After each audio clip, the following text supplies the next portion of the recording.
karena dapur bikin makanan dan makanan ngebikin lu bahagia di rumah.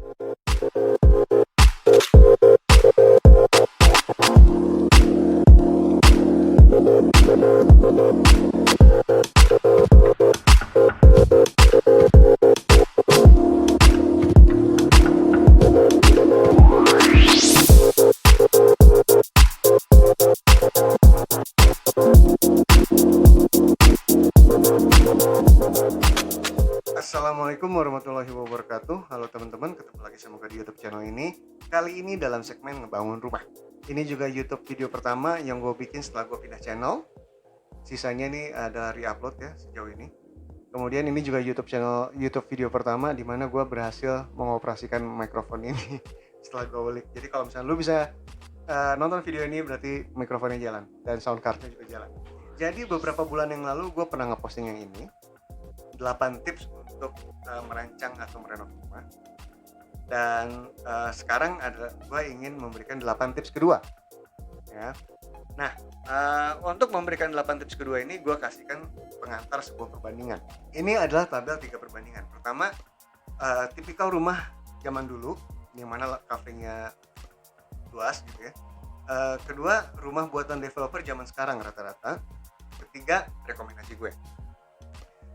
Dan sebelah kiri lo lihat item-item yang biasa, ruang-ruang yang biasa kita bangun, teras, ruang tamu, ruang keluarga, ruang makan, dan lain-lain. Kalau lo perhatiin, developer itu makin kesini tuh makin ngejual rumah itu makin kecil kafenya, apalagi luas bangunannya.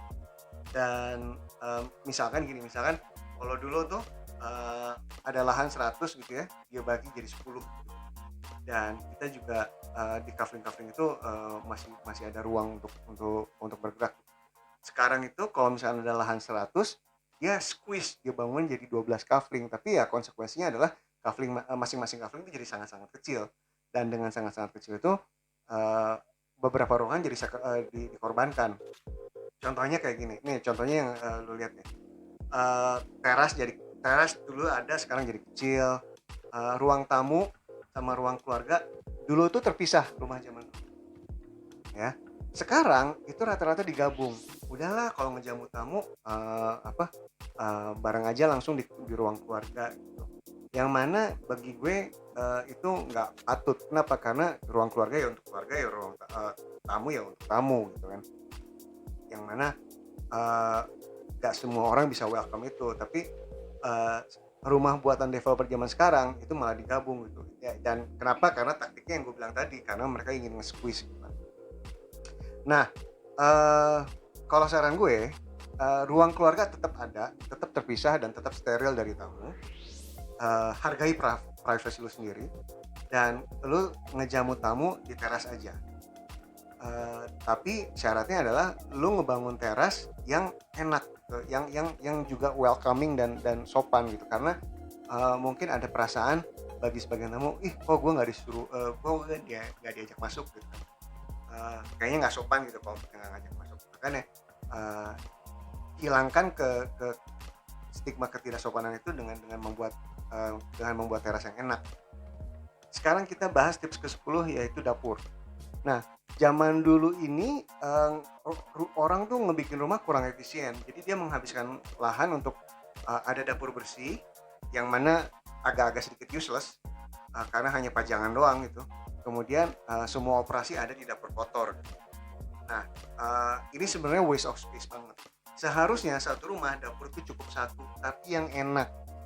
Nah, masalah dengan developer zaman sekarang adalah saking kecil, saking nge-squeeze-nya dia kafling itu, akhirnya dapur itu dibikin di luar. Jadi lu harus keluar dulu di halaman belakang dan itulah dapur lu gitu. Nah, ini sedikit gak manusiawi juga gitu. Lu mau masak sama tikus apa, mau masak sama kucing apa gitu kan. Nah, jadinya kalau saran gua adalah lu bikin dapur tetap di dapur, tapi dapurnya tuh yang gede. Kenapa? Karena jadikanlah mindsetnya dirubah, jadikanlah dapur sebagai focal point rumah lo. Justru dapurlah yang nge-set the tone bagaimana rumah lo should look like. Karena apa? Karena ingat bahwa Dari dapurlah kenyamanan datang, dari dapurlah wangi makanan datang, dari dapurlah orang duduk makan gitu kan. Dari dapurlah kita memproduksi makan. Jadi itu nggak boleh disembunyiin dengan cara dapur kotor di belakang. Justru itu dirayakan si dapur itu. Jadi kasihlah area dapur yang lumayan gede dan kasih kitchen island yang artistik, yang instagramable. Kalau mau Instagram apa, meskipun kita nggak masuk Instagram, kita kan masak di dapur gitu kan. But anyway, itu bukan sesuatu yang harus disembunyikan, bukan sesuatu yang harus di belakang, di luar bersama-sama tikus, tapi ya sesuatu yang emang makes you happy, karena dapur bikin makanan dan makanan ngebikin lu bahagia di rumah. Ngerti ya? Oke, berikutnya adalah garasi. Nah, zaman dulu itu ada garasi, kemudian ada carport. Nah, developer zaman sekarang itu lagi-lagi dengan alasan nge-squeeze, mereka tuh menghilangkan konsep garasi dan hanya ngasih carport aja. Yang mana agak sedikit tricky. Kenapa? Karena gini, selama selama si developernya berhasil membangun lingkungan yang secure gitu ya, security-nya bagus gitu. Ya memang sih lu nggak butuh pagar dan lu nggak butuh menyembunyikan mobil lu, ya di carport juga cukup. That's fine, nggak apa-apa. Nah, saran gua kalau lu mau ngebangun rumah sebaiknya atau renov rumah, kalau misalnya lahannya cuma cukup satu mobil, ya udah satu carport juga nggak apa-apa. Tapi kalau misalkan kalau lu mau mengakomodir dua mobil, itu sebaiknya dua mobilnya nggak serial, tapi paralel ya. Kenapa? Karena jika sesuatu terjadi gitu, ada emergency lah atau apa, dua-duanya bisa gampang keluar. Kalau misalnya satu gini agak susah. Oke? Tips berikutnya adalah ruang kerja. Zaman dulu belum tentu ada ya, dan adanya juga seadanya gitu. Kalau sekarang sebaiknya sih ada. Kenapa? Karena ya gara-gara pandemi ini kita ngelihat bahwa working from home itu lumayan sesuatu yang bisa dilakukan gitu kan bagi sebagian industri gitu. Nah, jadi pastiin aja lu punya small corner, pojokan yang bagus atau pojokan yang semuanya area yang dimana lu bersikap profesional di situ gitu loh. Settingannya profesional atau settingannya cukup nyaman untuk lu bisa produktif meskipun kerja di rumah. Berikutnya adalah tips loteng. Nah, loteng ini sesuatu yang jarang banget dimanfaatkan, dijual oleh developer, dibikin oleh developer. Saran gue, manfaatkan loteng. Asli, manfaatkan loteng. Invest di perkerasan baja tambahan. Kalau misalnya lu renov ya, lu pasang aja baja ringan tambahan sebagai penyokong agar lu bisa ngebangun lotengnya. Kenapa? Karena itu nambah luas rumah lu banget, asli. Jadi rumah lu itu segini gitu ya, tapak lantai satunya gitu kan. Dengan memanfaatkan loteng, kan lumayan bisa kan. Lum, lum, uh, apa uh, Lumayan banget tuh space-nya. Meskipun kayak gini ya kepotong, meskipun area efektifnya mungkin sedikit di tengah gitu. Tapi lumayan tetap tambahan kan. Nah, untuk gue pernah ngebahas loteng ini satu episode khusus. Coba cari aja. Nanti lu bisa lihat linknya di bawah nih di description gua kasih. Dan lu bisa lihat lebih detail lagi. Oke. Okay? Berikutnya adalah kamar mandi. Nah, kamar mandi itu developer zaman sekarang biasanya bikinnya seadanya lahan gitu kan. Saran gue, lu bisa ngehemat jumlah kamar mandi dengan ngebuat kamar mandi itu connecting dengan dua kamar. Nah, tapi ini nggak semuanya bisa dilakukan ya. Tergantung geometri, tergantung lahannya seperti apa juga, dan tergantung desain rumahnya seperti apa.